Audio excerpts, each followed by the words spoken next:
मैं पूरे सम्मान के साथ संबोधन के लिए आमंत्रित करना चाहूँगा डॉक्टर नंद किशोर गर्ग जी को, पूर्व विधायक, संसदीय सचिव दिल्ली सरकार और चांसलर हैं महाराजा अग्रसेन यूनिवर्सिटी बद्दी हिमाचल प्रदेश के। और मैं, जैसा कि मैंने उनके परिचय देते वक्त आपसे कहा था कि आज से नहीं, मैं 25 सालों से सक्रिय राजनीति में जब डॉक्टर साहब थे तब से मैं उन्हें देख रहा हूं, और उसके साथ एक बड़े शिक्षाविद हैं, हज़ारों छात्रों के जीवन में ज्ञान का प्रकाश फैला रहे हैं। ऐसे डॉक्टर नंद किशोर जी का अभिनंदन, स्वागत। और आइए सर, अपने आशीर्वचन से हम सबको कृतार्थ कीजिए।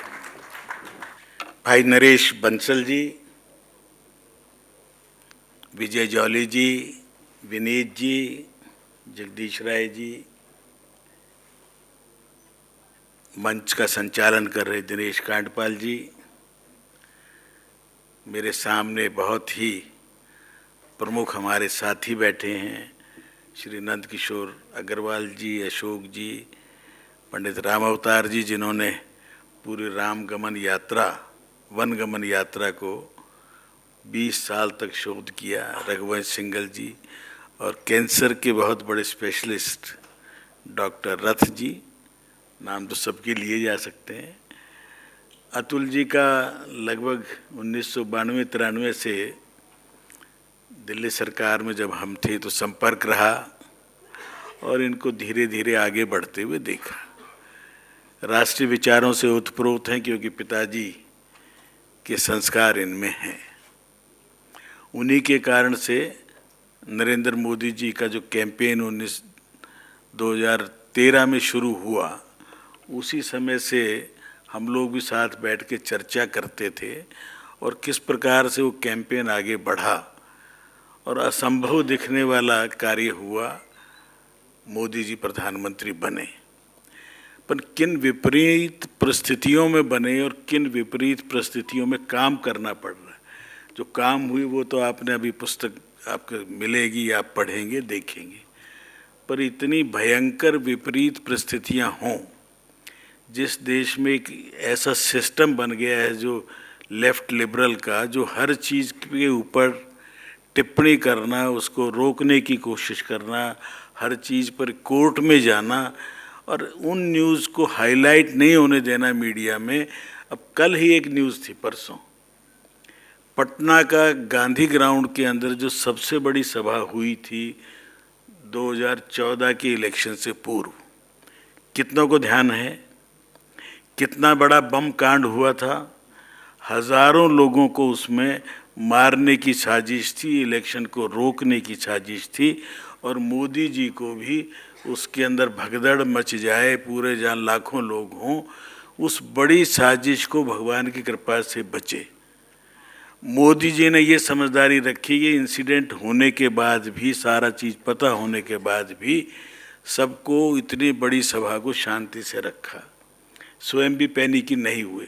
परंतु कल जब मैंने अखबार में पढ़ा कि उनके दोषियों को जो उम्र कैद हुई थी, उनको 30-30 साल की सज़ा कर दी पटना हाई कोर्ट ने। कौन सा सिस्टम है ये, जो इस देश को तोड़ना चाहते हैं, इस देश को बर्बाद करना चाहते हैं। उनके प्रति भारत की जुडिशरी, मैं जुडिशरी का अपने आप को ये हिस्सा मानता हूँ कि मैं भी एक लॉ ग्रेजुएट हूँ, ऐसा इको सिस्टम बना दिया कि हर चीज़ को रोकने की कोशिश करना। अगर सीजीआई के यहाँ गणेश पूजन में या इसमें चला जाए प्रधानमंत्री, कौन सी एबनॉर्मल चीज़ है, कौन सी ऐसी चीज़ है जिसमें सब एक स्वर में बोलें, कपिल सिब्बल से शुरू करके और सारे ही बोलें कि नहीं, जाना नहीं चाहिए, उनको बुलाना नहीं चाहिए। तो बाकी सब चीज़ होनी चाहिए। प्रधानमंत्री इस देश का जो सीईओ है, जो कार्यपालिका का भी चीफ है और चुने हुए लोगों का भी चीफ है, वो अपने सीजीआई से मिलने में भी लोगों को तकलीफ हो, कैसा देश हमने बनाया, और इस देश के अंदर फिर सारी चीज़ों को इम्प्लीमेंट करना, इस समाज को तोड़ने के लिए, बांटने के लिए, सभी साजिशों के बीच में से इस देश के हिंदू को जातियों में बांट देना, और इस देश के बाकी सब लोगों को, देशद्रोहियों को जोड़कर इस देश के समाज के ताने बाने को तोड़ने के काम होते हों तो हम क्या कर रहे हैं?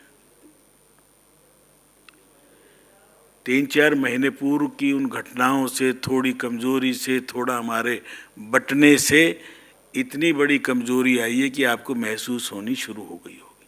शिमला जैसा पीसफुल शहर, सबसे एक ऐसा शहर जहाँ पर अंग्रेज भी कलकत्ता से आके वहाँ पर गर्मियों में अपनी राजधानी वहाँ शिफ्ट करते थे, वहाँ क्या तमाशा चल रहा है पिछले कई दिन से।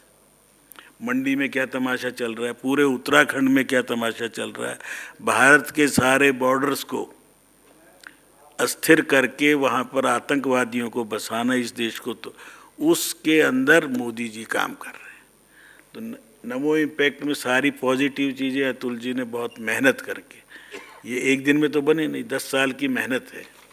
पहले इसका हिंदी वर्जन था, आरिफ मोहम्मद साहब आए थे और बहुत अच्छा उसका लोकार्पण हुआ था। मैं इसलिए कह रहा हूँ कि ये जो नेगेटिविज्म है उसके प्रति भी हम देखें। हम सब जागरूक लोग हैं, सारे राष्ट्रभक्त लोग हैं, इनसे मुकाबला कैसे करें, क्योंकि हम लोग एक्टिविस्ट नहीं हैं, हम सोशल एक्टिविस्ट भी हम में से जो बैठे हैं लगातार एक्टिव रहने वाले 2-4 लोग होंगे। रिस्पॉन्स नहीं करते, रिएक्ट नहीं करते और वो एक सुर में बोलते हैं सारे। तो ऐसे लोगों का मुकाबला करते हुए नरेंद्र मोदी जी का जितना इम्पैक्ट होना चाहिए, जैसे अभी हमारे कांडपाल जी बता रहे थे आइंस्टीन को कोट करके, मैं निश्चित तौर पे मानता हूँ कि आने वाले 20-30 साल बाद लोगों को लगेगा कि ऐसा प्रधानमंत्री भी जिसमें आया था कि जो सफाई से लेकर गांधी जी के उस सपने को, सफाई का सबसे बड़े आग्रही महात्मा गांधी थे। उसी गुजरात से भारत की एकता के लिए सबसे बड़े आग्रही सरदार पटेल थे। ये गुजरात की पुण्य भूमि है जहाँ नरसिंह मेहता से लेकर भगवान श्री कृष्ण तक सब वहाँ रहे, सब वैष्णव जन रहे। और गुजरात की धरती का ये प्रताप है कि उन्होंने हमें नरेंद्र मोदी, अमित शाह जैसे 2 ऐसे लोग दिए हैं जो इस देश को इन विपरीत परिस्थितियों में बचा भी रहे हैं, चला भी रहे हैं। हम सबका भी दायित्व है कि इस कार्य के अंदर पॉजिटिव तो हम सब हैं, सहयोगी भी हैं, थोड़ा एक्टिविस्ट बन के इसमें साथ जुड़े इस मुहिम में, ताकि भारत आने वाले 5 साल में जैसा एक सुनहरा भारत हम देखना चाह रहे हैं, विश्व की तीसरी सबसे बड़ी आर्थिक शक्ति बनने की चाहत तो पूरी हो जाएगी, परंतु शांतिपूर्ण ढंग से पीसफुल रहते हुए, एग्रेशन का मुकाबला करते हुए विजय जॉली जैसे लोग, नरेश जी जैसे लोग या बाकी हम सब जो लोग जुटे हुए हैं। नरेश बहुत बड़ा काम जिम्मे लिया है विजय जी ने, 160-70 देशों तक पहुंच बनाना, और ये जो कहते हैं वो करते हैं। क्यों, मैं जब ये बिल्कुल बच्चे थे, कॉलेज में पढ़ते थे, जब से इनको आगे बढ़ते हुए देखा है। और सबसे बड़ी इनकी खूबी जो मुस्कुराहट है वो भी आज हम लोग थोड़ा थोड़ा अडॉप्ट कर लें कि इस देश में मुस्कुराना ही छोड़ दिया है, सब टेंशन में रहते हैं। तो विजय का नाम जैसा जॉली है वैसे हम सब भी जॉली बने। और अतुल जी को हम अपनी शुभकामनाएं भी देते हैं, उनके साथियों के, उनके परिवार को, जिनके त्याग के कारण ये बहुत अच्छी पुस्तक कॉफ़ी टेबल जिसको बोलते हैं उसका निर्माण हो गया है। और अगले वर्ष तक इनमें और चीज़ें एडिशन होगी। हमारे विनीत जी पूरी तरह इसमें समर्पण भाव से लगे हुए हैं। नरेश जी इनको प्रधानमंत्री से मिला लाए और उनका एक पत्र मिल गया जिससे अतुल जी का हौसला बढ़ा है। और जगदीश जी और अतुल जी में तो दोनों में कोई अंतर ही नहीं है, मैं इनको देखता हूँ, दोनों को बहुत मिलजुल कर काम करते हैं। और आप सब आज के इस टाइम में जो लगभग 24 घंटे से जो बारिश है, ट्रैफिक जाम है, फिर भी रोहिणी से भी लोग आए हैं, शोभा जी आए हैं, अशोक जी, दादरी वाले, और सब आप आए हैं। आप सब का मैं अतुल जी की ओर से भी, अपनी ओर से भी, क्योंकि ये सारा प्रोजेक्ट महाराजा अग्रसेन परिसर से ही संचालन हो रहा है, इसलिए हमें भी लगता है कि ये हमारा प्रोजेक्ट है। और इनको अब जो नए साथी मिले हैं, ब्रज मोहन जी अग्रवाल, थोड़ा बेशक दे रहे क्योंकि प्रधानमंत्री जी का कार्यक्रम था, बहुत बड़े सहयोगी हैं अतुल जी के। और छत्तीसगढ़ में राष्ट्रीयता का जो ज्वार खड़ा किया, आदिवासियों में जो काम किया है, नक्सलिज्म को ख़त्म किया है, उसमें ब्रजमोहन अग्रवाल जी का भी बहुत योगदान है। ब्रजमोहन जी का भी बहुत बहुत स्वागत, अतुल जी को बहुत बहुत आशीर्वाद। बहुत बहुत धन्यवाद आदरणीय डॉक्टर नंदकिशोर गर्ग जी। बहुत समसामयिक बातचीत उठाई डॉक्टर साहब ने कि शिमला में क्या हो रहा है, उत्तराखंड में क्या हो रहा है। डॉक्टर गर्ग साहब, शिमला में जो हो रहा था वो तो दुनिया ने पहली बार देखा, जिसका आपने जिक्र किया, लेकिन शिमला में कल 11:30 बजे जो हुआ वो हमने अपने जीवन में पहली बार देखा।